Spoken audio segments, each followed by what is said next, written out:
İlim jana zikir. Zikir 65. Muaz bin Anas Juhani radiyallahu anhudan rivayat. Peygamber sallallahu aleyhi ve sellem aytadi. Kim Kul huvallahu ahad сүресін аяғына чейін 10 жыл оқса, Алла Таала аға атап бейішке бір сарай салат. Умар радиаллаху анху, андай болса, ей Алланың елшісі, мен аны аябай көп оқуым, деді. Пайғамбар саллаллаху алейхи вассалам, Алла Тааланың марттығы андан да кенен, андан да көркем, деді. Муаз бин Анас Жухани радиаллаху анхудан риваят. Пайғамбар саллаллаху алейхи вассалам айтады. Kim Kul huvallahu ahad сүресін аяғына чейін 10 жыл оқса, Алла Таала аға атап бейішке бір сарай салат. Умар радиаллаху анху, андай болса, ей Алланың елшісі, мен аны аябай көп оқуым, деді.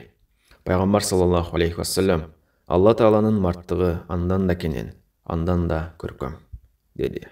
Муаз бин Анас Жухани радиаллаху анхудан риваят. Пайғамбар саллаллаху алейхи вассалам айтады. Kim Kul huvallahu ahad сүресін аяғына чейін 10 жыл оқса, Алла Таала аға атап бейішке бір сарай салат. Умар радиаллаху анху, андай болса, ей Алланың елшісі, мен аны аябай көп оқуым, деді. Пайғамбар саллаллаху алейхи вассалам, Алла Тааланың марттығы андан да кенен, андан да көркем, деді. Ахмад.